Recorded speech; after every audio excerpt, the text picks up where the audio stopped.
Hey everyone, I'm Danny and welcome to Muggle Magic.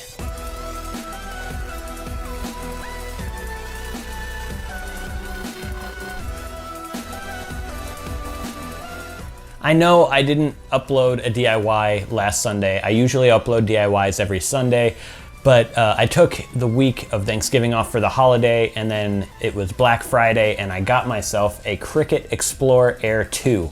And I am loving this thing, and I wanted to incorporate some of this into this DIY. So I took an extra week to create some stuff that we can use the Cricut Explore Air 2 for, or probably any Cricut, or you could probably even use this with like a silhouette or something too. Basically any die cutting machine should be able to do this. But that's optional. You'll still be able to print this stuff out without a Cricut Explore Air 2 or any type of die cutting machine. I just wanted to add that option in there because it's just so fun to work with this thing. And I will leave a link in the description to the Cricut Explore Air 2 if you're interested in finding out more about it and seeing if there are any deals still around. But I got mine at a pretty good price for Black Friday. Anyways, in this video we're going to be making Crimes of Grindelwald easy printables, and all of this stuff you can pretty much just print and cut out. But if you have a die cutting machine, it's gonna make it a lot better and easier for you. And everything in this video was based off of movie props inside this book, The Archive of Magic. It's the film wizardry of the Crimes of Grindelwald. And this book is amazing. I love it, and I paid $50 for this. It's kind of a pricey book, but it has movie props inside of it, which is really cool. Like, you know, prop replicas. And then there's also one for Fantastic Beasts and Where to Find Them, and I got this one on sale for like $15. I think I was really lucky to find it at that price, but it was like a year after the movie had come out, and I didn't want to wait for The Archive of Magic, so I just went ahead and bought it. And I'm glad that I did. I'll leave a link to both of these books in the description box. Also, I'd like to do a more in-depth review of this book.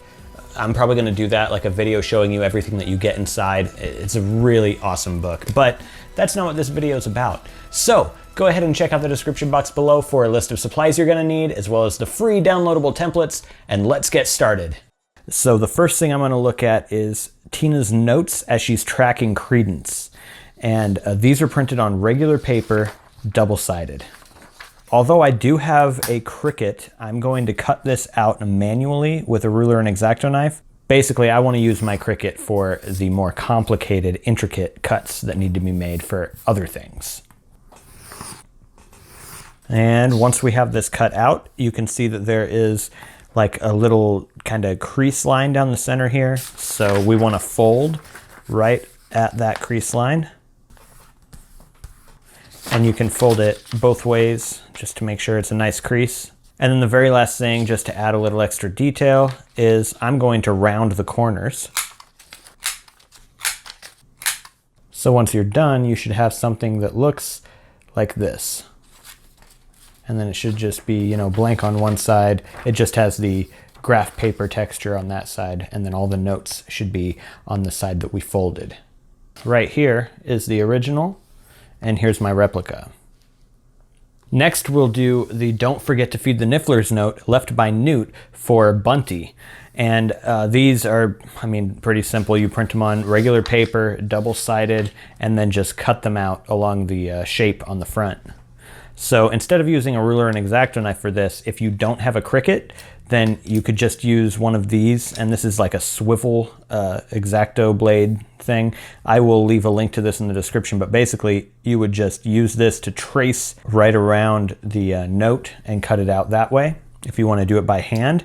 If you're going to use your Cricut to cut these out, because I do have a Cricut template that you can use to cut this out, you'll want to print that one out, and that one, as you can see, is different because it doesn't have the actual shape of the note. It's just, it extends past that, and they're much larger, and the Cricut just cuts it out to the right shape. And that's the way I suggest doing it because it's much easier. You don't have to do anything. You just feed it into the Cricut and get all your settings right and cut it out. Now you will have to print this template double-sided on a paper first, and then you're going to load in the cut template into the Cricut. I'm sorry, you don't want the print then cut. You don't want to do that. You want to print this on a piece of paper first, then you're going to load in the cut template into Cricut Design Space, and then you're going to line everything up like you normally would. If you don't know how to do that, I may do a Cricut tutorial on how to get things lined up so that you can cut out double-sided templates. But once you're done, if they're printed with the Cricut, you can see it cuts them out like perfectly. Each one is exactly the same as the other. Definitely recommend using the Cricut to cut these out. Next, we have the Paris postcards, and these should be double-sided on cardstock.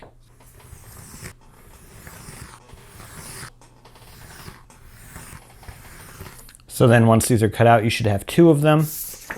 One of them should have Tina's note on it, and the other one should be blank, so you could fill it in yourself and give it to somebody. And if you want to add some extra detail to your Paris card, like this gold leafing, it's not actual like gold leafing, but this gold detail. What I used was this Deco Color, or Deco Color, I'm not sure exactly how it's pronounced, but this gold metallic pen. And I just very carefully traced along every little line, and it took a while, but I think it looks pretty good. So here it is with the gold, and here it is without the gold. Moving on, next we have the French Ministry of Magic poster. And this is just one of many that they had in the movie.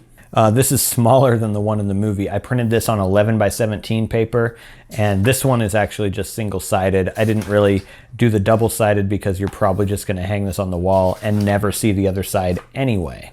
And it would just be kind of like this off-white color here anyways. So yeah, if you want to do it double-sided, just print this color on the other side.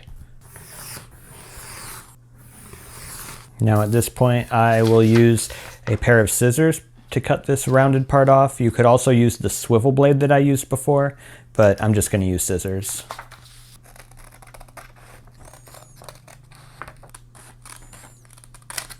So here is what the French Ministry of Magic poster should look like. I really love the design of this.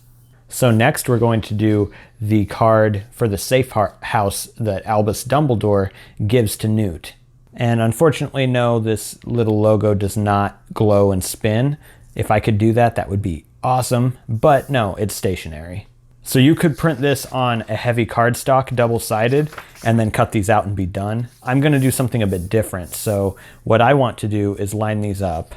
If you wanna clamp them together, you can, but since it's just 2 sheets, I think I can hold them on top of each other pretty easily. And then I'm going to cut these out together. Oh, and by the way, I did print both of these single-sided. So this is just the texture for the back and then the fronts.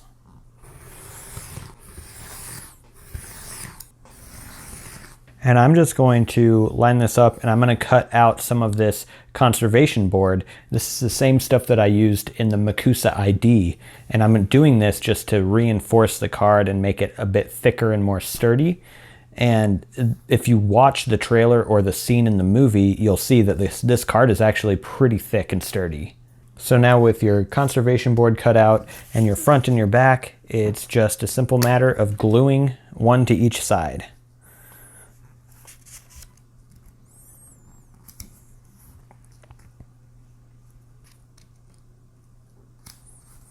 And when we're done, you should have something like this. And if you want to do the same type of thing to the Safehouse card, I've just put gold on the logo here in the center, the icon. The next thing we have is the poster for the rally for Grindelwald. And this is, I printed mine on 11 by 17 again, and I do have a smaller version on 8.5 by 11 or A4 paper if you need to do that. And I also have a white version. If you are printing this at home and you don't want to use so much black ink, you can print a white version, basically an inverted colors version of the black one.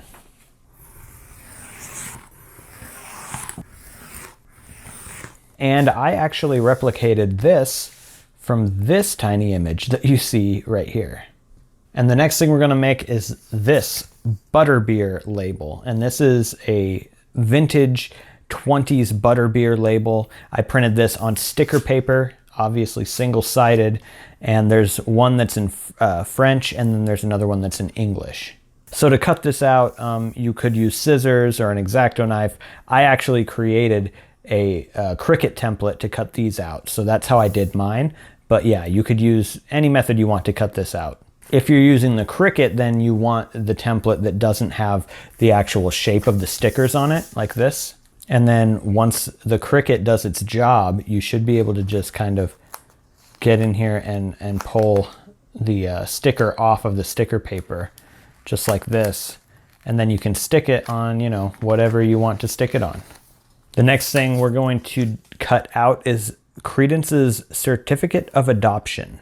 I printed mine on 11 by 17. Again, I have a smaller version on 8.5 by 11. And of course, this is printed double-sided.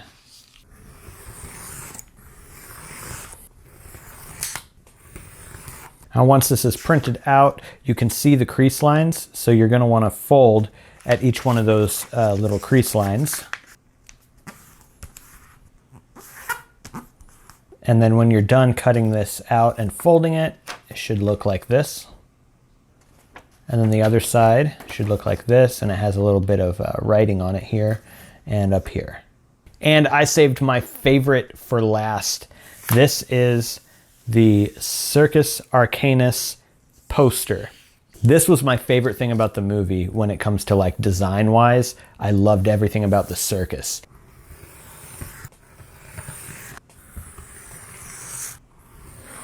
So now the poster should look like this. Oh, how awesome does that look? I just love the design of this. I love all the fonts they used, and all these little intricate designs are just really cool.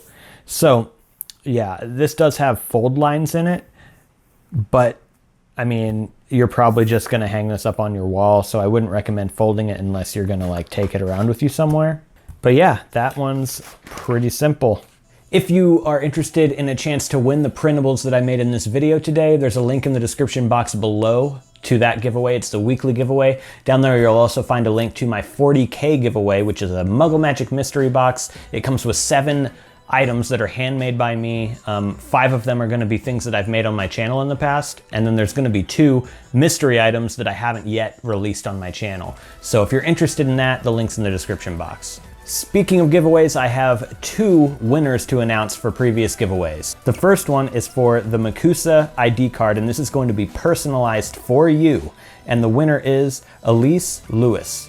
And next we have the giveaway for the Geek Gear Wizardry Hufflepuff box for September. I was accidentally got an extra one, so I'm just giving this one away. And the winner for that giveaway is Rachel Grover. Congratulations to both of you, and I've sent you emails with instructions on how you can claim your prizes. Remember, I get a lot of ideas for these DIYs that I do from your comments. So if you have an idea for something that you want to see me do in the future, definitely leave a comment below and let me know. If you're interested in seeing more DIY videos having to do with Harry Potter and more, go ahead and subscribe to my channel if you're not already. All right, that's it for today. Thank you so much for watching, and I'll see you in the next video.